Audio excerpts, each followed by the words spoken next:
everybody, welcome back to my channel. My name's Crystal and this is my social thread. A big hello and a warm welcome to all my new viewers and an invitation for you to kindly like and subscribe if you are liking my content. And as always, thank you so much to all my regular viewers that come back time and time again to watch my content and to support my channel. So as the title of the video suggests, I have gone with your advice and the majority of the votes, and I am now making the closet core Kelly Anorak. For those of you that watched my last video, you'll know that I was asking for advice with regards to what coat to make next, and the choices were the closet core Kelly Anorak, the Heather blazer by Friday Pattern Company, or the Jessica blazer by Closet Core. And by far people went for voted for the Kelly Anorak, and I'm kind of happy that that's where the vote went, because I do have all the materials needed for this Kelly, and it is a lovely meaty project, and I've been wanting to make this for at least 2 years now, and I think your vote was the final push for me to go with that. So yeah, this is the patterns, the Kelly Anorak Closet Core, and the line drawings are, I have it inside here. It's basically an anorak, and the two views are, you've got the hood version and the funnel neck version, and the details of the anorak. You've got drawstring waist, you've got a front yoke, a back yoke, a hood with a centerpiece, a button placket with a zip inside there as well, and buttons. You've got large gusseted pockets, and on this version, you can't actually see it, there's actually a cuff with a button for this version. For both versions, in fact, actually, but they have released a lining extension pack or expansion pack, and that includes a larger sleeve without the cuff, and I'll talk about that again later on. So this particular pattern goes from a size 0, which is a bust of 31, waist of 24, all the way up to a size 20, bust of 46, waist of 39. Now, with regards to the sizing, I went with my bust measurement, because the ease at the bust is only 5.5 inches, whilst the ease at the waist is 11.5 inches. So I would disregard your waist and just go for the bust for now, because there is a lot of ease at the waist, and the drawstring is there to pull you in at the waist should you want a more fitted look. So according to my measurements, I would fall under a size 12. But because I am planning to quilt mine with Thinsulate, which is, I've got it down here, I don't know whether I should size up to a 14, because I would like to wear something like this under it, or even maybe an extra layer on top of this, and I don't want it to be too snug. And I will show you my toile as well, and I keep going ahead of myself. So the main thing is I didn't know which one to go for. So what I have done, I made the toile up in a size 14, and I used, actually, one sleeve is the original sleeve from the original pattern with the cuff, which is the narrower sleeve. That's the original one. And then on the right hand side, I used the new larger sleeve from the lining expansion pack, because I found that with the original sleeve, if I'm wearing something like this is just a French terry or cotton jersey, it's fine, but anything thicker than this, I would find it very uncomfortable to move my arm. And then with the expansion kit sleeve, I found there was lots of room for this, and even a sweater on top of that, maybe a bit too much room. So that's why I'm sort of undecided with regards to sizing yet, but I'll talk about that in a bit as well. So as I say, the Kelly Anorak has lots and lots of people have made this. I think this was released, I can't even remember, a good two years ago now, and lots of people have made this. So there are so many lovely photos on Instagram for inspiration, and there's also lots of tutorials. There are also lots of vlogs and blogs on this particular pattern, and that's what I've been doing over the past couple of days, just reading people's blogs and things. And the main vlogs that I have watched are the Guthrie and Garney Lauren from Guthrie and Garney. She's done a 2-part or a 3-part vlog making her one, and she interlined hers with Thinsulate as well for her version. And I've also watched Rachel from Stitched Up, her vlog on it, and I've read quite a few blogs as well. So I'm kind of immersed myself in the Kelly Anorak project, just trying to get ideas of what and people have done differently, why they did what they did, and just tips and tricks along the way. So as I say, you've got the original pattern, which is the original one here, and then they released the lining expansion pack, which comes with its own pattern instructions. And what I would not have known this had I not watched Rachel's vlog is, if you are doing the lined version, you need to disregard the instructions for the original pattern and go with the instructions for the lining expansion pattern. So the instructions for the lining expansion pattern, did I just say lining expansion kit, starts right from the beginning. So it doesn't just give you the instructions for adding the lining, it starts right at the beginning, but it encompasses the lining as well. So that's a tip that I would not have gathered had I not watched Rachel's vlog. And also there's a slight difference as well with regards to if you do have a lined coat or an unlined coat. And one of the main issues that I saw, or the main differences are, so with the lined coat, sorry, with the unlined coat, the drawstring here is a channel of fabric that you sew on the inside of the garment. That's with the unlined version, you sew it on the inside. And then where I've read the lined version, you sew this channel on the outside. And I'm assuming because the lining is loose and free at the back, it's only obviously attached around the sides. I guess they don't want you then, I don't know, sewing on top of that and then causing that to sort of bulge or buckle or not be sort of neat from the inside, and that's presumably why they've asked you to sew at the back, on the front. Now I am not keen on sewing my channel on the front of the coat, only because my fabric is what is this called, a check, and it has a herringbone weave, and then it's got diagonal and horizontal lines, and that's the main of my coat. Now if I was to put the channel on top of it, I would have to pattern match for one and make sure that was all neatly secured out, which I don't really fancy doing. And so I really want my channel to be on the inside, which means I won't be lining it, I will be interlining it. Now the difference between a lining and an interlining, most of you will probably already know this, is a lining is a jacket. You have the outer, and then you pretty much almost make the whole pattern again, but with a lining on the inside of the coat. So for example, this one here, this is the outer, that's the lining. So the lining is almost the same. You've got the same back pieces, front pieces and sleeves, and you do a bag, you attach it all the way around the outside, and that is your lining. With interlining, however, is when you have a fabric that you attach to your main fabric and pretend it's one. So that's what I'm going to do. So this is my main fabric. So instead of doing the whole outer coat in the main fabric and then doing my lining separately, I'm going to do my lining and I'm going to baste it onto my, I'm going to cut my pieces out from my main, cut my pieces out from, sorry, cut my coat pieces out from my main and my interlining, and I'm going to baste the two together and treat them as one piece of fabric. So that's the difference with interlining and lining. And now at the beginning I was quite confused as to what I was going to do. I originally wanted to do the lining in the quilted fabric. So literally, as I say, you've got the outer coat, then you've got an inner coat, which is the lining, and then put the two together. But then I was thinking, because I've got a quilted lining, would that then be quite, I don't know, if I'd had to anchor it at various points. I know normally you anchor it sort of at the armpit area and at the shoulder area. Maybe I would have had to anchor them at the side seams as well, just so that, because the quilted lining is quite thick, I didn't want it sort of being almost like two separate coats.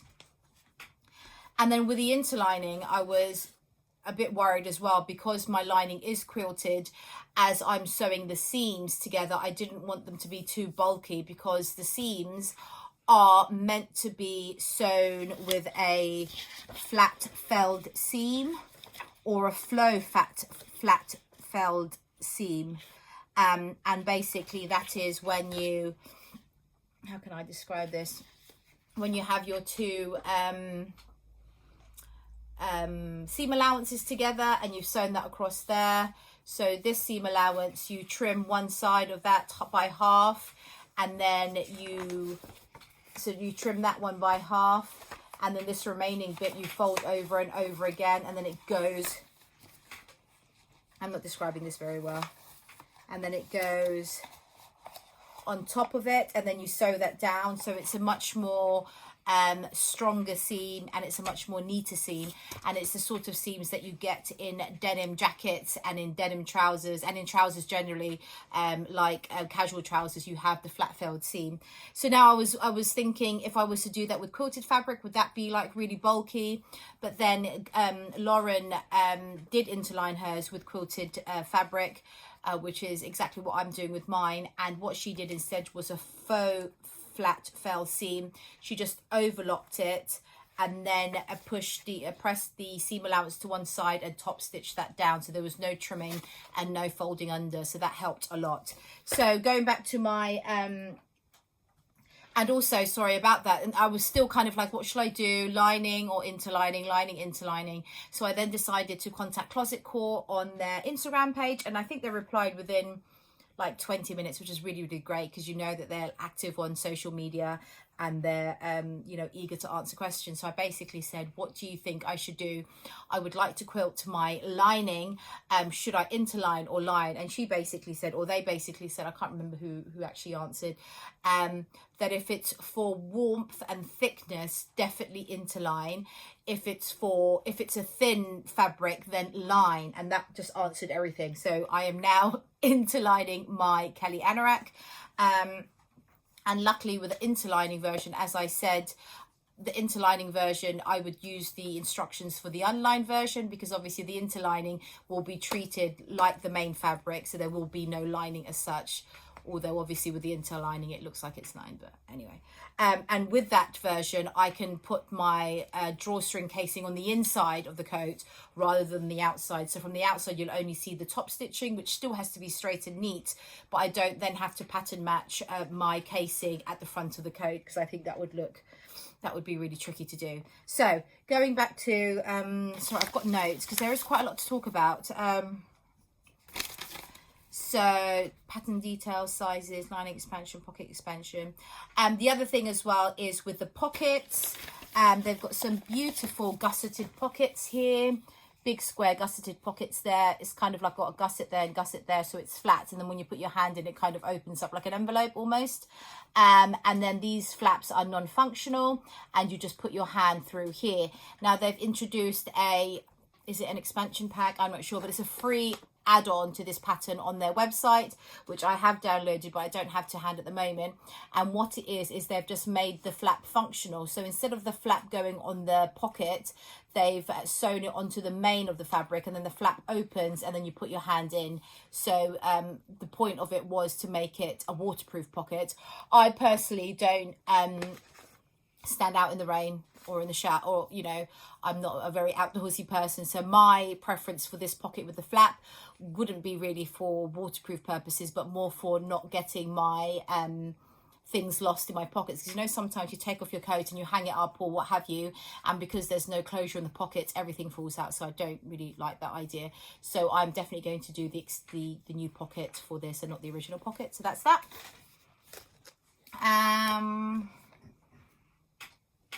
And I'm also going to line my pockets as well, because the pockets aren't lined. And what I've heard from other people is that the spring snap from the inside, you can feel the back of it, and so that's not very comfortable. And also just for longevity purposes, it's good to just, I don't know why I'm pointing at the back, to just line that pocket. So I am going to line it with some brown faux suede fabric, which I have ordered. It hasn't yet arrived, so I'm going to line it with the faux suede. I'm also going to use the faux suede for the back yoke, the middle neck hoodie thing, and I'm not sure if I'm doing the front yoke yet. I'll have to decide. I have got a meter of the fabric, so I should have enough. So the faux suede is going in the lining of the pocket. I was going to do that flap as well. I'm not sure if that's too much. So let's start from the beginning. At the front, possibly faux suede for the front yoke. Possibly the flap in faux suede. Definitely the pocket lining in faux suede. So that's the front. For the back, definitely the back yoke in faux suede, and definitely the center hood piece in faux suede. And I was also possibly going to do some elbow patches there, because my fabric, as you can see, it's a lovely herringbone wool. This is actually ex-designer dead stock Barber from Jenny Stitches, and I think just the shoulder patches, elbow patches would work really, really nicely with that. So that suede is coming soon. And what else did I want to say? Yeah. And then the other thing I wanted to say was, on the actual website, they do have a sew along in their blog. It's not a tutorial, unfortunately, and it's not a video sew along. It's a blog. So there are photos and instructions, which I guess would be quite good to refer to if you do get stuck, or if I do get stuck, I'll try and refer to that. What else have I got on my list here? Yeah, so I made my toile up on the Monday. I quilted my interlining yesterday, and today I've been quilting my arm interlining, which is slightly different. So I'll show you the fabric I've chosen for my interlining is this lovely cotton from Just Fabrics. It's a William Morris print, strawberry thief print in 100% cotton, and it's in the blue colorway. I don't know what color it is, they actually call it online. And I have quilted that, as you can see, and I've quilted it to some Thinsulate. This is the back of this Thinsulate. You can see the logo there. And I got this Thinsulate as recommended by Lauren on the Guthrie and Garney website, and that worked out quite nicely. I have 1.5 meters by 1.5 meters of this Thinsulate, and I have just attached it to the length of my fabric. I still have some fabric loose. It sort of stops there. I still have some fabric loose that hasn't been Thinsulated, but that's all ready to be cut out, and I quite like how that has been nicely quilted. And what was I going to say? So with my quilting, I basically drew a 45-degree line from the side, from the selvage or the corner of my fabric at a 45-degree angle to get the bias. I drew one line with chalk, and then I sewed just a normal stitch all the way down. And then I used my quilting guide, which I didn't even know what this was. This came with my machine, and I was originally going to buy a quilting guide as recommended by Lauren again, and then I realized I actually had one. So it's one of these. And basically this attaches to this is my needle shank. This attaches to your needle shank, so it'll be facing that way. It attaches to your needle shank this way, and this you can extend it however far you want your stitching to be. So I've done mine 2 inches apart, and basically after my first row of stitches, the second row, actually I can pop in a little video of me doing it. So this is the shank here, not the shank, what's it called?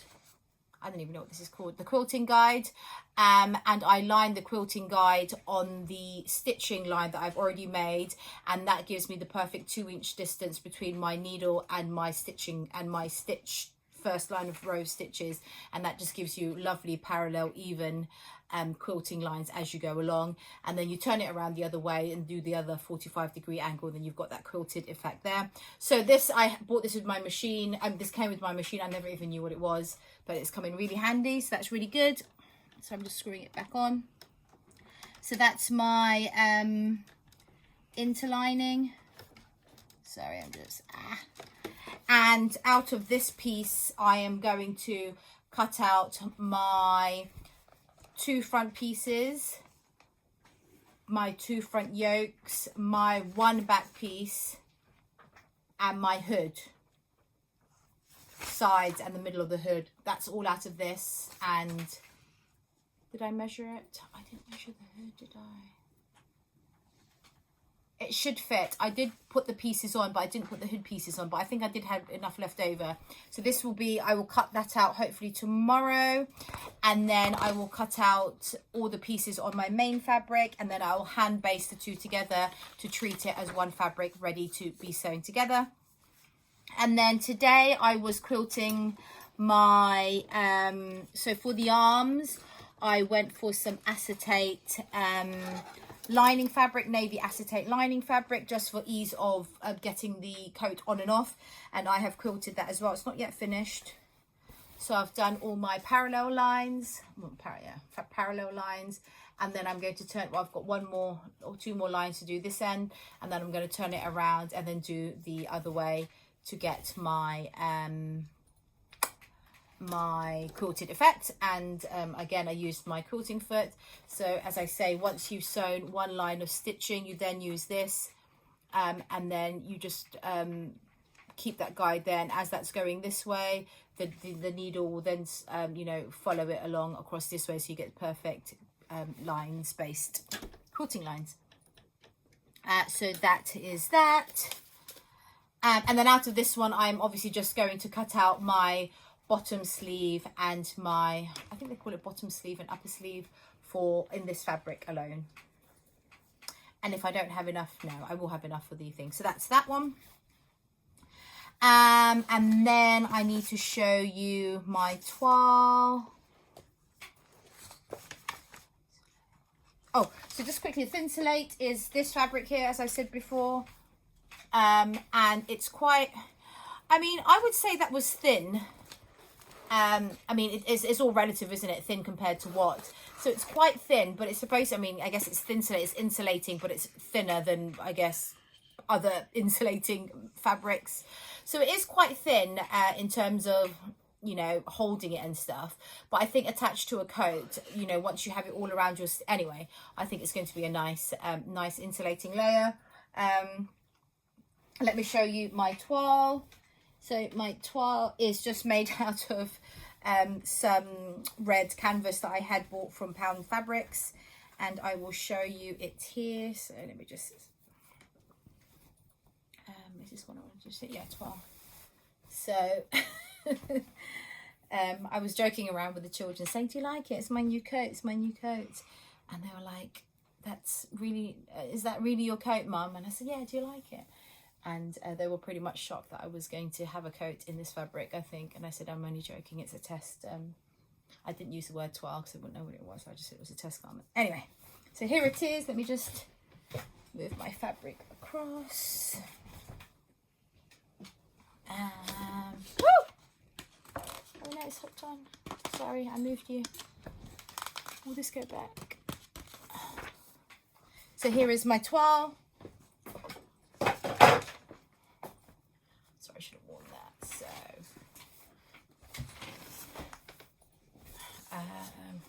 right,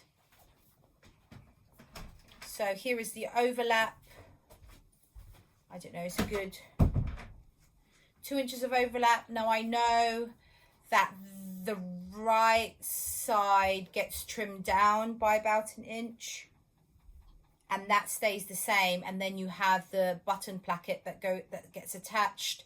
So I'm thinking this is kind of the right amount of sort of overlap at the front. And obviously I think the bust is good.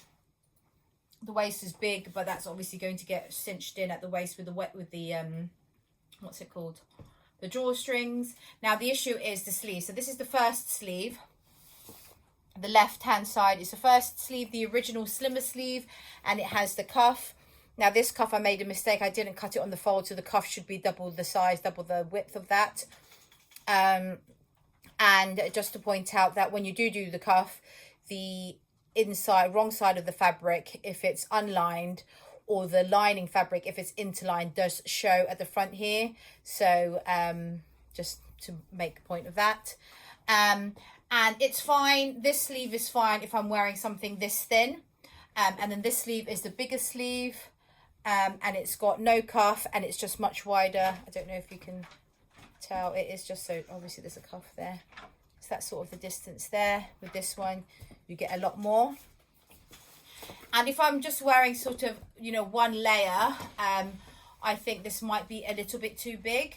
But, oh, and it's like if I turn around, I think even if I sort of do that, it's quite nice. There's no real pull lines, hopefully, on there. So that's why I'm thinking it's quite good. This is a size 14, by the way. I cut out a 14 because my measurements say 12, but because I'm interlining it with quilted lining, I went a size up. So yeah, so it's great with the single layer. But I will show you when I put my husband's jumper on. So this is quite thick. It's a thick sweater. You know, it still fits, but then I'm thinking, how often do I actually wear 2 layers, one thin layer and one chunky layer? I'm not sure, but let me just show you what this looks like. Not for fashion purposes, but for size purposes. So let me just get that on. So obviously it doesn't go on as smoothly as it should because it's not slippery lining.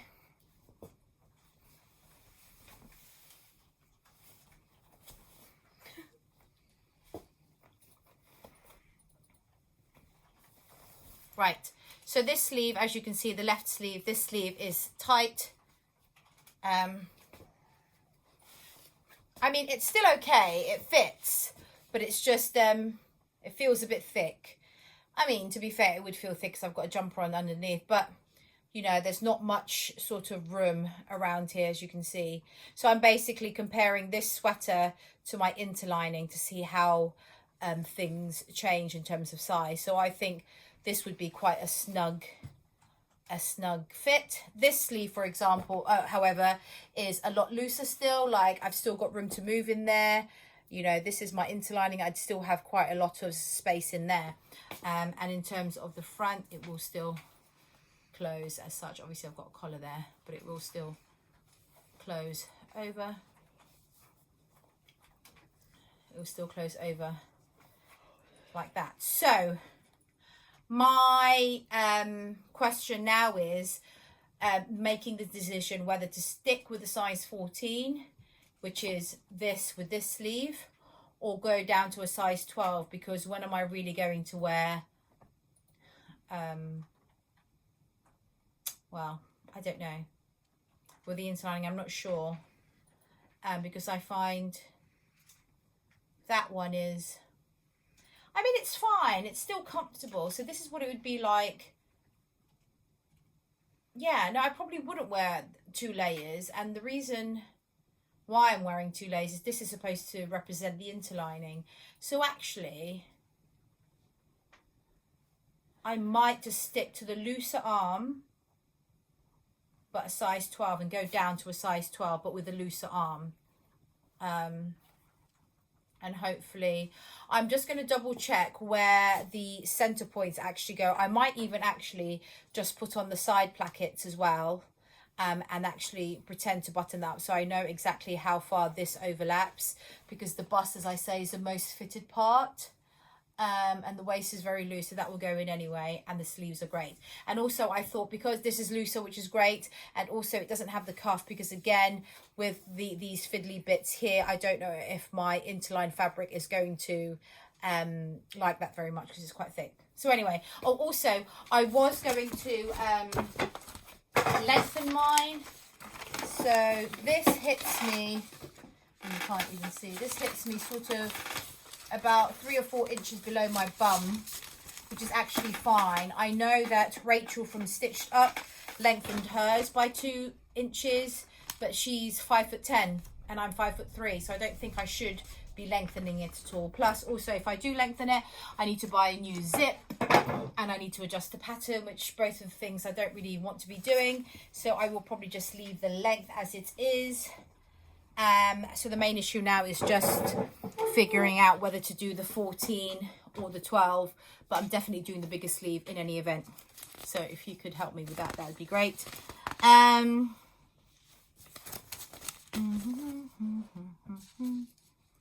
that's it, I think. talking about that.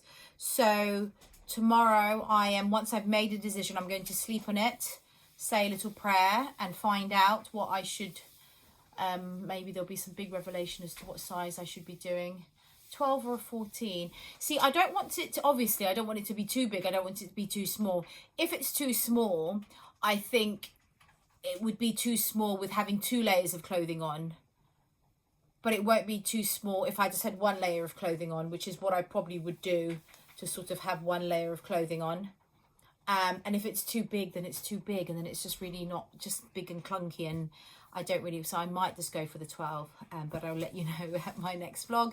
And then once I've decided on the sizing, I am going to cut out my main fabric, cut out my interlining, baste the 2 together, and then start construction. I do have to wait for my faux suede though, which is arriving. Sorry, I've got some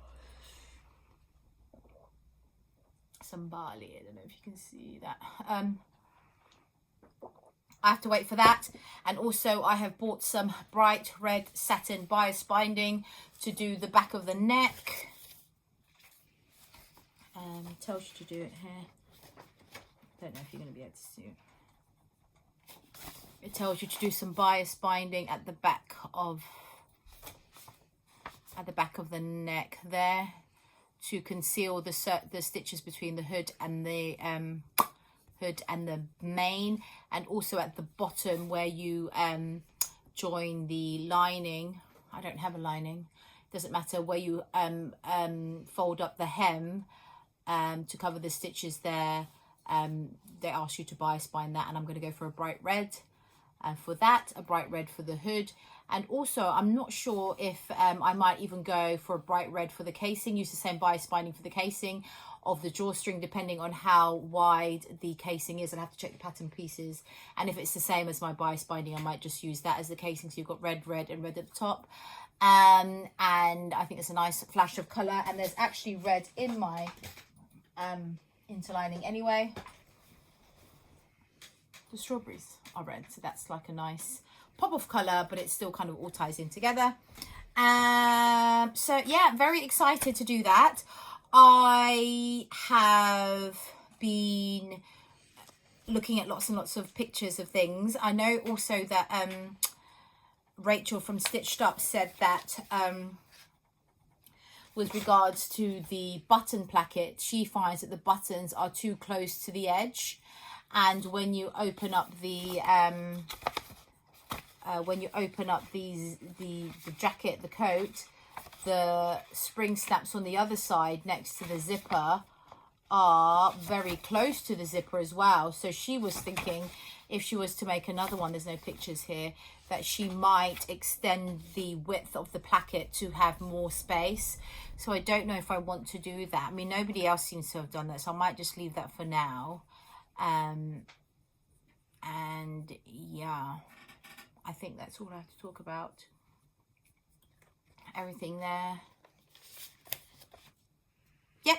And the one thing as well that I was going to say was, as you know, I was asking you to choose between 3 different patterns. So last Sunday, today is a Wednesday, last Sunday was Mother's Day, and I had a lovely day. Actually, it's very simple, but it was a lovely day altogether, all the same.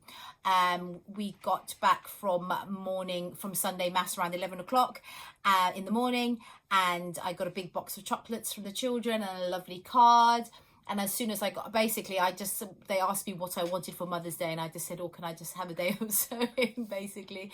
So when we got home from Sunday Mass, I literally changed into my pajamas, and I just lounged around I was in my pajamas all day, and it was just so nice because the kids didn't really bother me, so it was nice. I didn't feel guilty about not making a Sunday dinner or anything. I think we had meatballs or something for dinner. So for lunch, we just had sandwiches. The children just had sandwiches for lunch, and my eldest son just made me a bowl of tortellini with some Parmesan cheese, gave it to me in my sewing room. I had that. My other son made me a barley, so I had that, and I was just sewing in my pajamas all Sunday, and it was great. And the reason I mentioned this was because on Sunday I hadn't yet cut out my pattern pieces for the Kelly, because I had printed out the expansion kit, and I was going to sellotape that all together because I was going to make my toile with the lining at first, but then I realized I didn't have any sellotape, so I couldn't stick that together. So basically the point of the story was I had nothing to do on Sunday sewing wise, so I ended up making the heather blazer. So I haven't finished it yet because I don't have the lining fabric for it, but on the Sunday I basically cut out the heather blazer, which is from Friday Pattern Company. It's this one here, heather blazer. I cut out the heather blazer using the fabric that I showed you in my last vlog, and I sewed up the whole outer shell of that fabric, and that's what I did on the Sunday. So I'll show you it here. This is, oh, there's a dress underneath. Let me get that dress out. This is my heather blazer.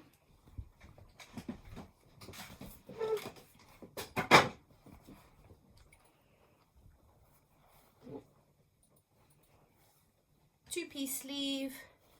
This is the front. The facings aren't on, they go on later on. This is the collar. You've got the patch pockets here, and I tried to pattern match that one, did I? Or is it the other one I tried to pattern match? No, it's this one, isn't it? So this one is beautifully pattern matched. I have some shoulder pads in there, so I'm planning to put shoulder pads in my version just because I wanted a bit more structure on the shoulders. So this pocket is beautifully pattern matched.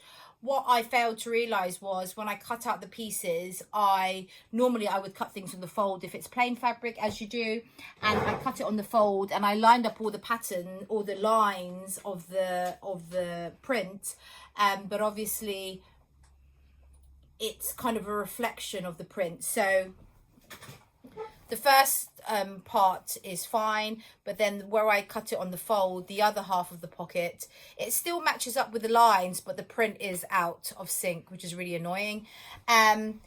The fronts, you can't really tell. The fronts are fine in terms of pattern matching, I suppose. And then the back, I did manage to make all of these lines all line up. So this is all just loose thread here. I had to do it 3 times, I think, to make all these lines match up beautifully all the way down. And I had to pull out all these threads. But what I failed to realize was this is all perfect.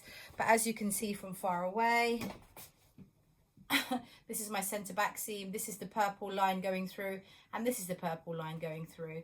So really this purple line needs to be over here, which is a bit annoying, but it's done now and there's not really much else I can do about it. And this is just waiting for some lining. And the lining I decided to go for was a bottle green, just an acetate lining from Jenny Stitches, and that's coming in the post soon. And so I need to create the lining, which is essentially just making another coat and stitching the top collar onto the lining and then bagging this all out. I can actually put this on, and I really actually like it. I think this pattern, this heather pattern, is going to be sort of my go-to sort of tailored coat or faux tailored coat, because it's actually a really easy, simple make. I think, especially because I've made it twice before. So this is the collar. Here, and it is a little bit big. I have graded this in a bit, so you can see there is a little bit of shape at the waist, and this goes in a tiny bit on each side, and it's supposed to be single breasted, but actually it's a little bit big, so I could even do like a double breasted type thing. I was thinking of so this is a medium. I was thinking of going for a small, but then actually I think the shoulders are fine. Everything else is fine apart from the waist area, so I think I could just turn it into sort of a double-breasted type affair there. And as you can see, this is the side of the coat. This is the back, and even when I do this, it's still a good fit, I think. So this is the heather blazer. And what else did I want to say? Oh, shoulder pads. Shall we see what they look like? I don't know. I mean, I don't know. I'll have a fiddle around and see if I should put shoulder pads or not. So that's my heather blazer. Oh, and this one doesn't have a vent because I just didn't want to have one. I was going to, as I said in my previous vlog, I was just going to stop the stitching sort of around here and just have like a faux vent. But then I was thinking I still have to attach the lining somehow on the reverse, and I didn't want to go through the same situation of lining, pulling and whatnot. So that's that. I'm hoping to get my bottle green acetate lining tomorrow, and so I might quickly do that lining and finish the heather coat off first before I then go back to the Kelly, just because I could wear it on Sunday. So yes, anyway, thank you so much for watching. I hope that was interesting. I hope that was full of interesting information if you did want to make the Kelly. Also, sorry, a couple more things. On the pattern, they don't actually tell you how much thread to use. It just says polyester thread. Now, I've heard that people have used up to 3 to 4 spools of thread, which is a lot. So I bought 4. I had brown ready to match the fabric, so I bought another 3, which is fine, because if I don't use it, the brown is quite a general kind of brown that I could use for other things. And the reason why they use a lot of thread is apparently for the top stitching, the pattern asks you to use a triple stitch, which I've not actually come across in the pattern yet, so I'll double check whether or not it says that. But one of the blogs that I was reading said it asks you to triple stitch your top stitching, which makes things super, super strong, but it also uses up a lot of thread, so I'll have to double check to see if that's true. And then the other thing as well is Lauren from Guthrie & Garney used a jeans needle all the way through, because she had quite a lot of fabric. She had a wax cotton fabric, and then she had a thin slate and a cotton lawn. So 3 types of fabrics all together, and it was just quite thick. So she used the jeans needle to go all the way through. But with her top stitching on the placket, she found that the jeans needle was skipping stitches. So she switched to a stretch needle, which is odd, you would think. But she says because the stretch needle, the needle eye is a bit higher, because it requires stretch fabrics, it requires the thread loops to go higher, or the thread loops to become bigger to accommodate the stretch. And that's really quite good apparently with thicker fabrics, because the loop, I mean, I'm sure I'm not explaining this like right, but basically she's saying the stretch needle helped her to not skip stitches when she was top stitching. So I've got both of those, and I will figure out which ones to use at the time. And that is it. So yes, thank you so much for watching. There will be a second part to this vlog, maybe even the third part. I'll have to figure out whether or not I cut, I don't know. I think it's quite nice to see sort of the makings of things before it's just a final garment, especially with something so meaty with a lot of processes such as this coat. So it probably will be a 3-part vlog. But yeah, thank you so much for watching, and I will see you again next time. Take care. Bye bye.